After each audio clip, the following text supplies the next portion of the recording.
ओम श्री धन्वंतराय नमः। मैं महेंद्र सिंह हुड्डा, फार्मासिस्ट आयुर्वेदा, और आप देख रहे हो अपना चैनल अमृत आयुर्वेदा। आज के इस वीडियो के अंदर हम चर्चा करेंगे लौंग, जिसे संस्कृत में लवंग कहते हैं। उसका जो वानस्पतिक नाम है जैलिनिकम एरोमेटिक्स है। इसके क्या क्या फायदे हैं, किस मात्रा में किसके साथ में लेना चाहिए। लौंग जो होता है, ये जो लौंग होता है, ये लौंग की कली मैं आपको दिखा रहा हूँ। ये जो लौंग होता है, ये एक पेड़ से तैयार किया जाता है, और जो लौंग का पेड़ है ये 9 से 10 साल बड़ा होने के बाद में ही लौंग का उत्पादन करता है, यानी इसमें लौंग लगने शुरू होते हैं। लौंग जो होता है, ये लौंग के पेड़ के ऊपर जो इसका पुष्प होता है, उसके अंदर की जो कली है उसको सुखाकर इसको तैयार कर लिया जाता है। इंग्लिश में इसको क्लोव कहते हैं। और जो लौंग है, ये प्राकृतिक रूप से देखा जाए तो इसकी तासीर गर्म होती है, और इसका जो स्वाद है हल्का मीठा कसेला और तीखा होता है। लौंग खाने के बहुत ज़्यादा औषधीय गुण है। तो आइए हम जानते हैं एक एक करके कि लौंग के कौन कौन से औषधीय गुण है, इसको कितनी मात्रा में लेना चाहिए और किसके साथ में लेना चाहिए। तो लौंग का सबसे पहला हेल्थ बेनिफिट वो है कि ये पुरुषों के अंदर यौन इच्छा को बढ़ाता है।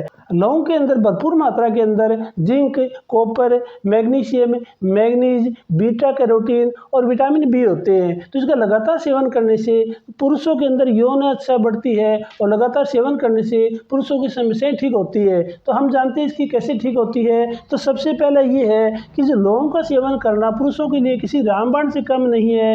यदि 2 से 3 लौंग को रात को सोते टाइम गर्म दूध में पीस कर लिया जाए तो ये पुरुषों के अंदर एनर्जी, स्टेमिना को लगातार बढ़ा देता है। लौंग का लगातार सेवन करने से ये टेस्टिकुलर एरिया के अंदर ब्लड फ्लो को बढ़ा देता है, टेस्टोस्टेरोन हार्मोन के लेवल को बढ़ा देता है, जो कि मर्दाना हार्मोन होता है। और शरीर के अंदर टेस्टोस्टेरोन का हार्मोन लेवल बढ़ने से पुरुषों के अंदर ईडी की समस्या, पीएमई की समस्या कम होती है। लौंग खाने का तीसरा फायदा ये है कि लौंग का लगातार गर्म पानी या दूध के साथ सेवन करने से ये हमारे गुप्तांग के अंदर ब्लड फ्लो को बढ़ा देता है। इस कंडीशन के अंदर प्री मैच्योर एजुकेशन में फायदा मिलता है। और जो लौंग होता है, इसके अंदर विशेष रूप से यूजेनॉल होता है, जो कि लौंग ऑयल होता है। इसका लगातार सेवन करने से पुरुषों की समस्या दूर होती है। चौथा इसका फायदा ये है कि सर गंगाराम हॉस्पिटल दिल्ली ने एक रिसर्च किया था, उसमें ये पाया गया था कि 40 साल की उम्र के बाद में हर चौथे आदमी के अंदर कामेच्छा की कमी होती है। और उस कंडीशन के अंदर यदि लौंग का लगातार सेवन किया जाए तो ये एक प्राकृतिक रूप से,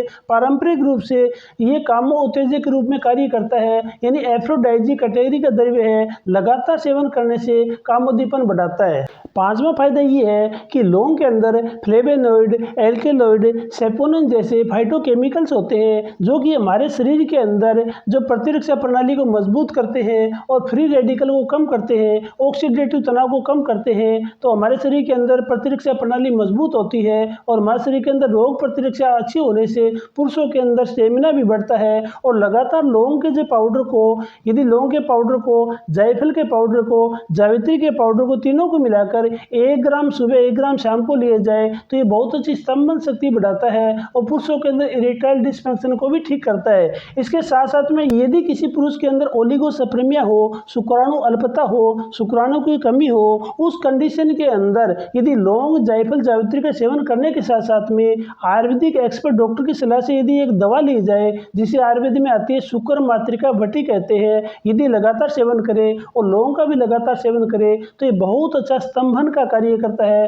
पुरुषों के लिए बहुत ही रामबाण नुस्खा है। लौंग का जो सेकंड बेनिफिट है वो है हमारे ओरल हेल्थ के लिए, यानी कि हमारे दंत स्वास्थ्य के लिए। यदि आपके टूथपेस्ट के अंदर लौंग है या नहीं, कोई फर्क नहीं पड़ेगा, बट अभी किचन के अंदर लौंग होना बहुत जरूरी है। और लौंग जो दंत स्वास्थ्य के लिए, ओरल हाइजीन के लिए बहुत ही अच्छा माना गया है। यदि आपके दांतों में दर्द हो, जाड़ में कीड़ा लगा हो, उस कंडीशन के अंदर लौंग का तेल लगाने से वहाँ आराम मिलता है, वहाँ की पीड़ा का शमन होता है, और वहाँ की सूजन भी कम हो जाती है। कुछ पेशेंट में लगातार मुंह से बदबू आती है, उस कंडीशन के अंदर यदि 2-3 लोगों को लगातार चूस लिया जाए तो ये हमारे शरीर की जो मुंह की बदबू होती है उसको ठीक करता है, और उसके साथ साथ वहाँ पर जो बैक्टीरिया, जर्म्स होते हैं, उनको किल करने का कार्य करता है।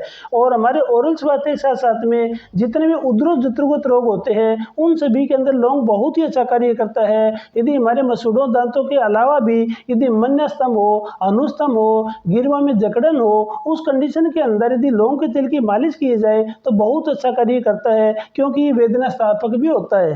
थर्ड बेनिफिट ऑफ लौंग ये है कि हमारे पाचन स्वास्थ्य के लिए बहुत ही अच्छा है। हमारे जो पाचन एंजाइम है, लौंग का लगातार सेवन करने से पाचन एंजाइम का उत्पादन बढ़ जाता है और खाना ठीक से पाचन होता है। इसके साथ साथ में जिन पेशेंट को वोमिटिंग हो, वमन हो रहा हो, उनमें लौंग का पानी मिलाने से बहुत अच्छा आराम मिलता है। और उसके साथ साथ में यदि किसी को लूज मोशन हो रहे हो, उसमें भी लौंग देने से बहुत ही अच्छा कार्य करता है। तो लगातार लौंग का सेवन करने से हमारा पाचन तंत्र मजबूत होता है। और इसके साथ साथ में जिन पेशेंट को हाथ में, पैर में, तलुओं में पसीना बहुत ज़्यादा आता हो, उन पेशेंट को लगातार लौंग का सेवन करने से बहुत आराम मिलता है।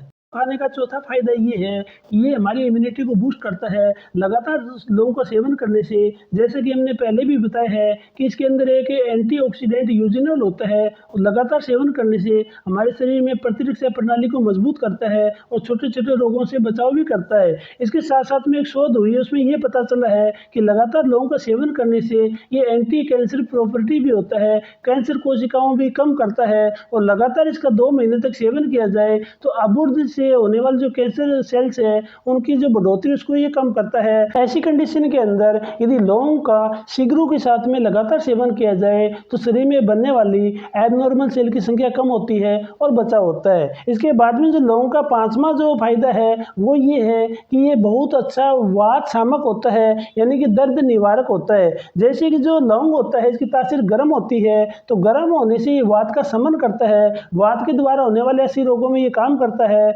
और ये वात शामक होने के साथ साथ में इसके अंदर एंटी इन्फ्लेमेटरी प्रॉपर्टी भी होती है। यदि लौंग को आप हार श्रृंगार के साथ में देते हो तो शरीर के अंदर आम बात हो, सूजन हो, उसमें बहुत अच्छा आराम करता है। और उसके साथ साथ में इसका जो तेल होता है, स्थानिक यदि मालिश की जाए तो ये बहुत ही अच्छा कार्य करता है। लौंग का सेवन करते समय किन किन चीज़ों की सावधानी रखनी चाहिए। लौंग के बहुत ज़्यादा फायदे हैं, हमने काफ़ी फायदे बताए। इसके साथ साथ में ये भी है कि इसकी अधिक मात्रा नहीं लेनी चाहिए। यदि ज़्यादा मात्रा ली जाए तो इसके कुछ साइड इफेक्ट भी हो सकते हैं। और किन रोगों में इसका परहेज करना चाहिए, यानी किन रोगों में लौंग का सेवन नहीं करना चाहिए। तो सबसे पहले यदि लौंग का ज़्यादा मात्रा में सेवन कर लिया जाए तो आंखों में जलन हो सकती है। और यदि लौंग का ज़्यादा मात्रा में सेवन कर लिया जाए तो जिन पेशेंट को बीपी और हार्ट की प्रॉब्लम रहती है, खून पतला होने की दवाई खाते हैं, उस कंडीशन के अंदर लौंग का इस्तेमाल नहीं करना चाहिए, क्योंकि जो लौंग है ये खून को पतला करता है, तो उस कंडीशन में इसका सेवन नहीं करना चाहिए। और दूसरा इसमें ये है कि लौंग का यदि शुगर कम हो उसमें इस्तेमाल नहीं करना चाहिए, क्योंकि लौंग के अंदर ऐसे कंपोनेंट होते हैं जो हमारे शरीर के अंदर इंसुलिन को बढ़ाने में सहायक होते हैं। तो जिसकी शुगर ज़्यादा है उनको सेवन करना चाहिए, बहुत अच्छा होता है। बट जिनको शुगर कम है, हाइपोग्लाइसीमिया है, उनको लौंग का सेवन कम से कम करना चाहिए। और इसके बाद में ये कि लौंग का गर्मियों के अंदर सेवन कम से कम करना चाहिए। और लौंग का बहुत ज़्यादा मात्रा में सेवन करने से मितली आना, चक्कर आना, आंखों में लालिमा भी हो सकता है।